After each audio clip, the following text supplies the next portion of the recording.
Student, we are over here फिर से एक नए वीडियो के साथ में। अब मैं आज थोड़ा सा कंफ्यूज़न जो क्रिएट करते हैं लोग, या हो जाता है जानबूझ के हो जाता है या अपने मन से हो जाता है, उसको क्लियर ही नहीं कर पाते, उस पर आज कुछ नया वीडियो बनाने वाली हूँ। हम बोलते हैं जैसे हम प्रेजेंट टाइम में अभी जो हम यहाँ पर है वहाँ पे हम क्या लगाते हैं, कैसे काम करते हैं, क्या बात करते हैं, इज एम आर का यूज़ कहाँ करेंगे, इस पे मैं पूरा पूरा वीडियो आपको अच्छे से देने वाली हूँ, बहुत अच्छे से एक्सप्लेन करने वाली हूँ। और आई होप गाइज कि आपको ये बहुत अच्छे से क्लियर होगा, तो टिल एंड आपको इस वीडियो को देखना होगा। एंड बहुत छोटा वीडियो है लेकिन बहुत अच्छे से क्लियर हो जाएगा। So I am Shrimati Pushpalata Chaudhary in front of you. तो चलते हैं अपन विदाउट वेस्टिंग आवर टाइम।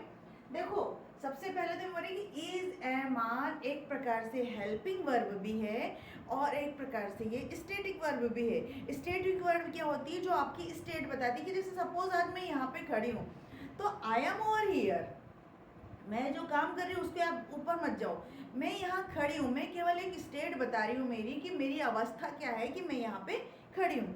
तो ये इज एम आर जरूरी नहीं है कि केवल और केवल टेंस में है। आज इसका पूरा का पूरा हम यानी बोलना चाहिए कि पूरा पूरा पोस्टमार्टम करने वाले हैं ना इज एम आर का। तो देखेंगे पहले कि इज एम आर जो है, पहले तो इसको ये वर्ब है ना, यहाँ पे ध्यान देंगे ये सब पहले, ये क्या है, एक वर्ब है। वर्ब आपको हमने पहले पढ़ा चुके कि टू टाइप की होती है, एक होती है मेन वर्ब और एक होती है ऑक्सिलरी वर्ब, है ना। तो ये अगर ये मेन वर्ब और ऑक्सिलरी वर्ब को ध्यान में ना देंगे तो हम इसको ऐसे लिख लेंगे कि एक्शन वर्ब और स्टैटिक वर्ब, इसको इस प्रकार से पढ़ेंगे तो ज़्यादा अच्छा रहेगा।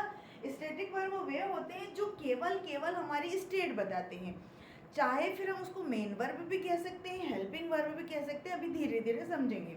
सबसे पहले अपन आते हैं कि यहाँ जो इज एम आर है ये केवल आपकी स्टेट बताने का ही काम करेंगे कि आप खुश हो, आप हैप्पी हो, आप नाराज हो, आप यहाँ हो, आप वहाँ हो, क्लास में हो, इस प्रकार से बताने का काम करेंगे। तो इज मीन्स भी होता है, एम यानी होता है हूँ, और आर यानी होता है ना। तो जो सिंगुलर पर्सन आता है उनके लिए अपना इज लिखेंगे, आई के साथ अपन आई लिखेंगे, एम लिखेंगे, और ही, शी और इट, और यदि किसी बंदे का नाम है तो उनके जगह पे अपन हेल्पिंग वर्ब के रूप में उसको सपोर्ट करने के लिए अपन इज लगाएंगे, ठीक है ना। और ये जो आर है ये प्लूरल के लिए काम आएगा, जैसे यू हो गया, वी हो गया, और दे के साथ इसको लगाएंगे। फिर से देखेंगे, वी हो गया, दे हो गया और यू हो गया, और यदि कोई प्लूरल कुछ ऐसा सब्जेक्ट आता है वहाँ लगाएंगे। फिर से क्लियर कर दूँ, इज हमारी यहाँ पे एक स्टेट बता रही है, इसीलिए यहाँ पे हमें क्या लिखना पड़ेगा, इज एम आर प्लस। अब हम ये कौन से समय के लिए बात कर रहे हैं, तो ये प्रेजेंट समय के लिए, जो टाइम अभी है, अभी जो चल रहा है वहाँ पे प्रेजेंट टाइम के लिए बात कर रहे हैं।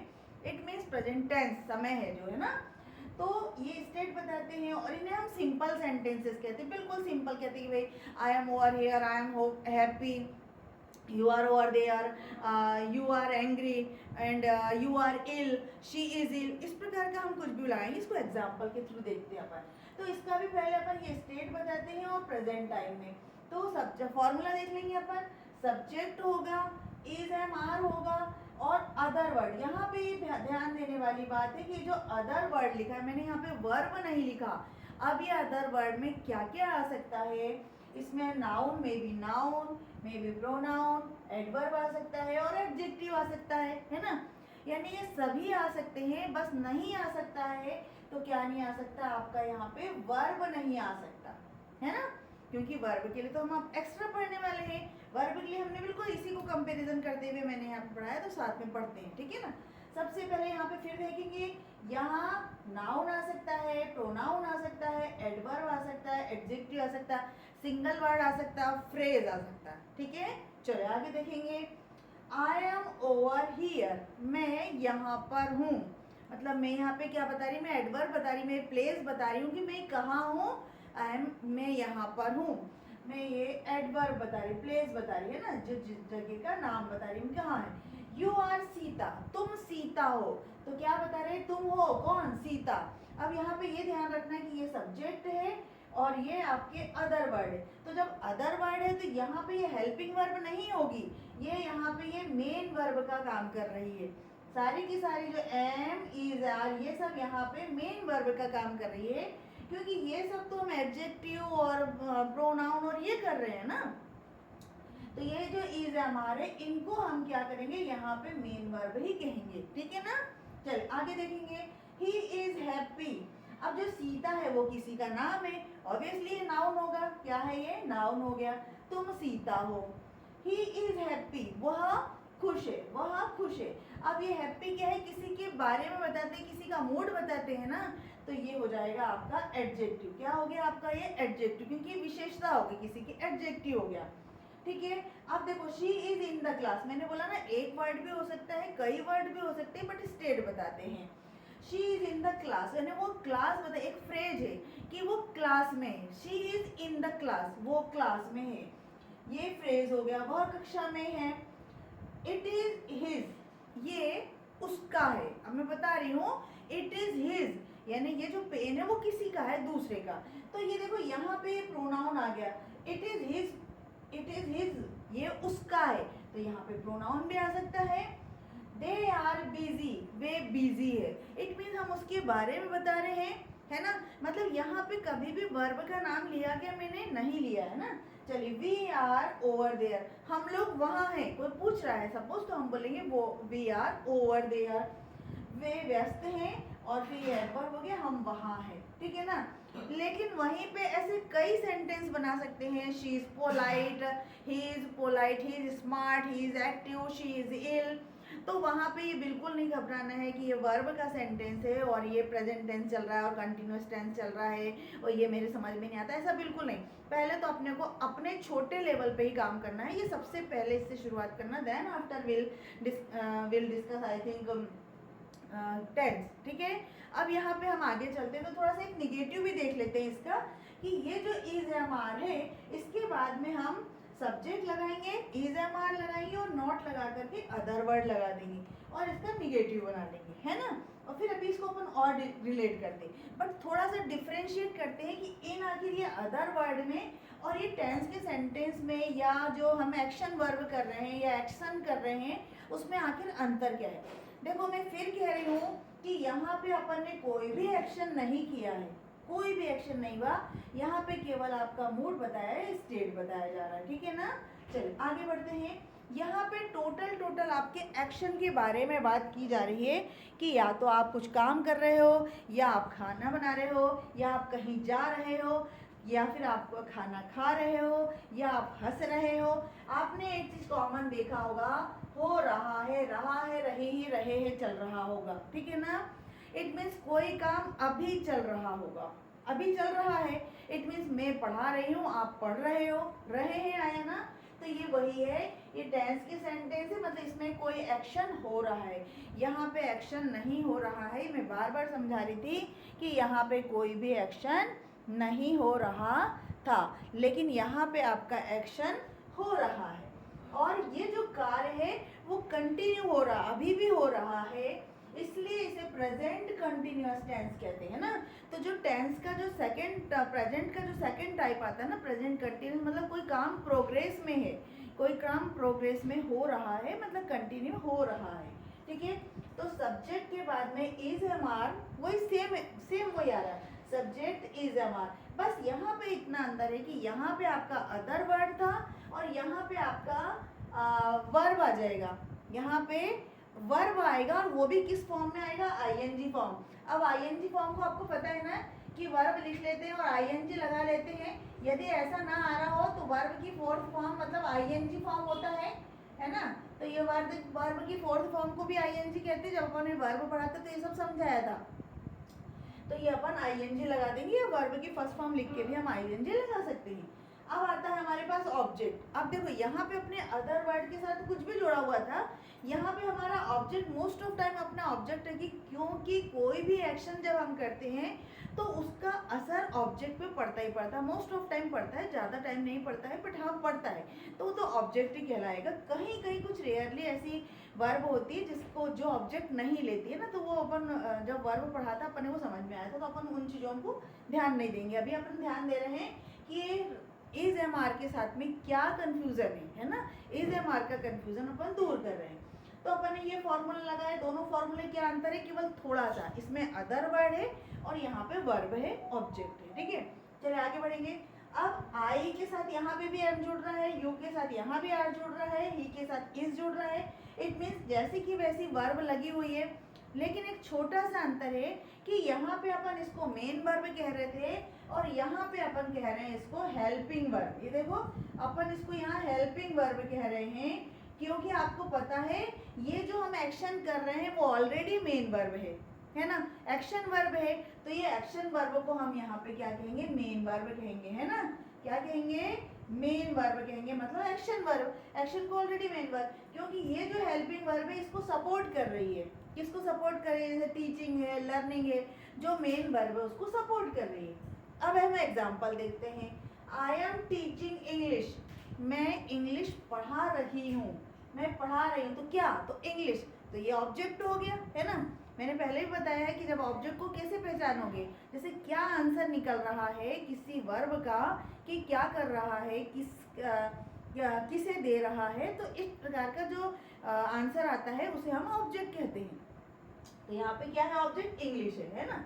फिर यू आर लर्निंग इंग्लिश, अब तुम क्या कर रहे हो भाई, लर्निंग इंग्लिश कर रहे हो, सीख रहे हो लर्निंग, तो आप भी तो कोई एक्शन ही कर रहे हो ना, दिमाग से कोई काम कर रहे हो ना, सीख रहे हो, तो आपका एक्शन हो गया, ये एक्शन वर्ब हो गया आपका, ठीक है। ही इज कमिंग हियर, वो यहाँ आ रहा है, देखो यहाँ पे मैंने बोला था कि आई एम ओवर हियर या ही इज ओवर हियर, वो यहाँ है, मतलब वो यहाँ है, इसकी स्टेट बता रहा है, लेकिन यहाँ वो बता रहा है कि वो आ रहा है, वो कहीं से भी आ रहा है, बाहर से आ रहा है, मतलब वो जो वॉक करके आ रहा है, इसीलिए यहाँ पे मेन वर्ब आ रही है ना। फिर यहाँ तो ये एडवर्ब एज इट इज आएगा, उसका कोई टेंशन नहीं, लेकिन अभी अपने को मेन वर्ब पे फोकस करना है, ठीक है। फिर शी इज कुकिंग फूड, वो खाना बना रही है, मतलब अभी वो कोई प्रोग्रेस कर रही है खाना बनाने का काम, या तो वो सब्जी फ्राई कर रही है या फिर वो चपाती फ्राई कर सेक रही है, जो भी काम कर रही है, ठीक है। चले आगे बढ़े, वो खाना बना रही है। इट इज प्लेइंग, अब सपोज यहाँ पे कोई डॉगी है या कोई कैटी है, तो वो खेल रही है, वो एक छोटा सा बॉल दे दिया, वो उसे फुटबॉल के थ्रू खेल रही है, तो इट तो अपने को पता है ना कि एनिमल्स के लिए आता है, नॉन लिविंग के लिए, लेकिन अपन यहाँ प्लेइंग लगाया है तो खेल रही है, तो यहाँ पे ये मेन वर्ब है, तो ये जो डॉगी बैठा है वो खेल रहा है, it is playing with football, football से खेल रहा है, बहुत देर तक ये अकेले अकेले फुटबॉल से खेलते रहता है ना, तो it is playing with football, वह फुटबॉल से खेल रहा है। आपने एक चीज कॉमन नोटिस की क्या, कि यहाँ पे सब जगह रहा है, रही है, रहे आ रहा है, इट मीन्स ये कंटिन्यूअस में है, कॉमन चीजें हैं, तो ये आईएनजी का प्रभाव है, काय का प्रभाव है, ये आईएनजी का है। इट मीन्स जब वर्ब की फोर्थ फॉर्म होती है वो कौन सी होती है, प्रेजेंट पार्टिसिपल, है ना, तो यहाँ पे वही बता रहा है कि आईएनजी फॉर्म लगाया है, मतलब कंटिन्यूअस फॉर्म लगी है।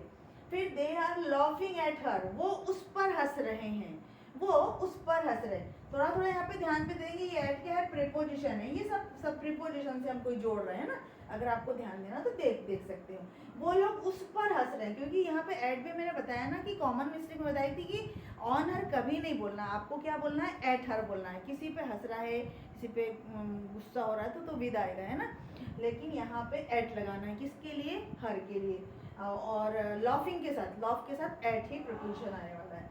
We are going to market, देखो यहाँ पे भी टू लग के आता है गो के साथ, we are going to market, अब हम जा रहे हैं, कहाँ जा रहे हैं, मार्केट जा रहे हैं, यहाँ पे फिर आ गया, इट मीन्स ये फिर यहाँ पे हेल्पिंग वर्ब थी और यहाँ पे ये मेन वर्ब थी, ये हेल्पिंग वर्ब थी, ये मेन वर्ब थी, लेकिन अब इसके भी निगेटिव बनाने की बारी आएगी, तो हम क्या करेंगे, हम करेंगे निगेटिव के लिए इज एम आर को बिल्कुल एज इट इज रहने देंगे, लेकिन उसकी जगह पे हम क्या कर लेंगे, नॉट लगा देंगे।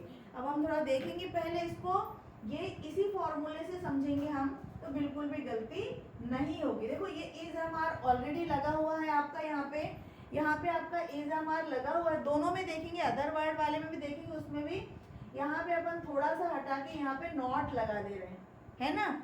और यहाँ पे भी हम इज एम आर लगा करके वर्ब की आईएनजी फॉर्म के पहले नॉट लगा दे रहे हैं, वर्ब की फोर्थ फॉर्म लगा दे रहे हैं, है ना, दोनों में। अब हमारा सेंटेंस देखेंगे अपन, I am not over here, I am not over here.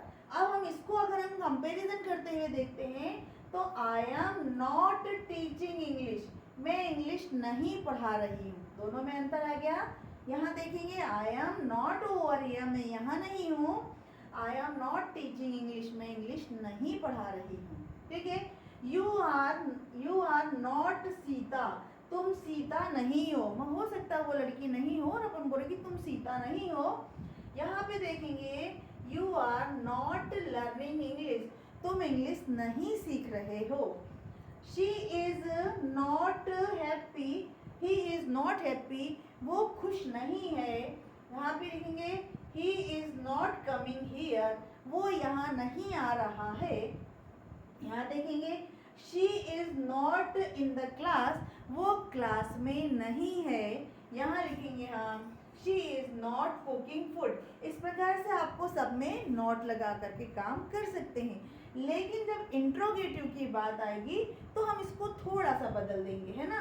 Interrogative करने के लिए हम क्या करेंगे, इसी के नीचे से मैं थोड़ा सा बताती हूँ आपको कि क्या करना है आपको।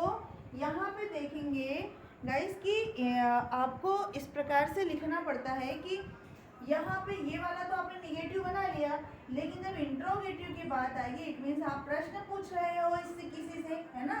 इंट्रोगेटिव की बात आती है, टॉक अबाउट इंट्रोगेटिव, तो आप किसी से प्रश्न पूछ रहे हो तो क्या हो जाएगा, ये वाला सारा सा आइटम सामने आ जाएगा, इज एम आर सामने आ जाएगा, और ये जो सब्जेक्ट है बाद में चला जाएगा, है ना। इट मीन्स इन्वर्जन हो जाएगा, है ना। जो हेल्पिंग वर्ब जब सामने आ जाती है और सब्जेक्ट बाद में आ जाता है इसे कहते हैं इन्वर्जन, है ना। तो ये इन्वर्जन आ जाएगा। फिर अपन देखेंगे यहाँ पे अपना अदर वर्ड आ जाएगा, लेकिन वहाँ पे अगर इसमें करेंगे तो इसमें पहले बता दूँगी, पहले इसको समझ लेते हैं अपन। तो जैसे अपन आई के लिए बात करते हैं, एम आई ओवर हियर, क्या मैं यहाँ हूँ, क्या मैं यहाँ हूँ, आंसर दे दिया अपन एम आई ओवर हियर, क्या मैं यहाँ हूँ, आंसर यस और नो में आएगा। ये मैं बहुत बार बता चुकी हूँ, यस और नो में आंसर दे दिया। लेकिन अगर अपन ने वाई एम आई हियर, अगर अपने को WH फैमिली के साथ भी काम करना है तो ऐसा कहीं नहीं लिखा है कि टेंस के सेंटेंस के साथ में ही आप WH फैमिली लगाओगे, सबके साथ लगा सकते हैं। देखो यहाँ पे लिख दूंगी वाई एम आई, देखो एज इट इज, इसको कुछ भी नहीं करना, छेड़ना है, वहाँ लिख दो why am I here, why am I over here, मैं यहाँ पे क्यों हूँ। तो आपको उसका रीजन देना पड़ेगा, because I am teaching English, because I am teaching English. अपन अपना आंसर दे सकते हैं, है ना, मैं अपना आंसर दे सकती हूँ। सो इस प्रकार से आप कुछ भी लगा के, where am I here, where कहाँ हूँ यहाँ पर मैं, हाँ, इस प्रकार से why am I not over here, मैं यहाँ पे क्यों नहीं हूँ। तो इस प्रकार से आप आगे बढ़ सकते हैं। लेकिन अगर हम वहीं पे टेंस वाले वीडियो में चलते हैं या टेंस वाली जगह पे चलते हैं तो हम इसमें भी तो इंट्रोगेटिव करेंगे ना, इंट्रोगेटिव भी करेंगे और इंट्रोगेटिव निगेटिव भी करेंगे। तो वो कैसे करेंगे अपन, उसको भी थोड़ा सा देख लेंगे। यहाँ पे देखो आई एम नॉट टीचिंग हियर, यहाँ तक तो अपन ने कर लिया था, लेकिन जब इंट्रोगेटिव की बात आएगी तो इसमें भी अपन क्या करेंगे, इज एम आर करेंगे और वही इन्वर्जन कर देंगे, सब्जेक्ट कर देंगे, और सब्जेक्ट के बाद में अपन क्या कर देंगे, वर्ब की फोर्थ फॉर्म लगाएंगे और ऑब्जेक्ट लगा देंगे, ठीक है ना। यहाँ पे अपन ऑब्जेक्ट लगा देंगे, देखेंगे कैसे होगा। अब एम के साथ बना लें या किसी और के साथ बनाएं, बताओ। एम के साथ बना लें, am I teaching, am I teaching English, क्या मैं, अब देखो यहाँ पे मैंने एम लिखा है लेकिन मैं क्या पूछूँ, क्या मैं इंग्लिश पढ़ा रही हूँ। इट मीन्स जब हम हेल्पिंग वर्ब को सामने कर देते हैं तो हम क्या का सेंस आता है, लेकिन आंसर क्या निकलेगा, केवल यस और नो निकलेगा। और यहाँ पे क्या आ गया, आपका क्वेश्चन मार्क आ गया और आंसर निकल जाएगा आपका यस और नो। लेकिन अगर इसमें भी यदि मैं WH फैमिली लगाना चाहूँ तो मेरे को यदि पूछना है कि भाई क्यों पढ़ा रही हो, कैसे पढ़ा रही हो, कब पढ़ा रही हो, तो आपको कुछ नहीं करना है। इसी के आगे इसको कैपिटल कर लेंगे, यहाँ पर लगा देंगे why am I teaching English. मैं इंग्लिश क्यों पढ़ा रही हूँ, मैं इंग्लिश क्यों पढ़ा, why am I teaching English. और फिर वो क्वेश्चन मार्क लगा दिया, मैं इंग्लिश क्यों पढ़ा रही हूँ। आपको वहाँ पे रीज़न बताना पड़ेगा, because I am a teacher of English, है ना, मैं इंग्लिश की टीचर हूँ। चलिए, why how am I teaching English, मैं इंग्लिश कैसे पढ़ा रही हूँ, मैं इंग्लिश कैसे पढ़ा रही हूँ। आपको बताना पड़ेगा, स्लोली पढ़ा रहे हो, अच्छा पढ़ा रहे हो, बुरा पढ़ा रहे हो, ये लिखना। अब अपन देखेंगे वैन लगा सकते हैं, जितने भी अपने को डबल फैमिली हमें लगता है कि इसके साथ जोड़ करके हम काम कर सकते हैं, वहां पे हम लगा सकते हैं। तो है ना कितना इजी, मतलब आपको इज एम आर का कंफ्यूजन आज कंप्लीट हो गया कि जरूरी नहीं है कि उसके लिए हमें प्रेजेंट कंटिन्यूअस है तो वहां पे तो वो आ रहा था तो वहां पे वो आ रहा था, बिल्कुल भी नहीं। यहाँ पे प्रेजेंट कंटिन्यूअस में लेना है और यहाँ प्रेजेंट टाइम में ही हमें बताना है कि हमारी स्टेट क्या है। तो यहाँ पे सारा का सारा यूज हो सकता है। इट मीन जब हम टेंस के सेंटेंस पढ़ते हैं ना, जो बिल्कुल कि प्रेजेंट टेंस, पास्ट टेंस और प्रेजेंट टेंस के 4 और पास्ट टेंस के 4, तो वहाँ पे आपका कंफ्यूजन नहीं होगा। मैं फिर से एक बार रिवाइज कर देती हूँ। आई के साथ क्या लगेगा, एम लगेगा प्रेजेंट टाइम में। ही, शी और इट के साथ और किसी पर्सन के, एक सिंगुलर पर्सन के साथ क्या लगने वाला, इज लगने वाला।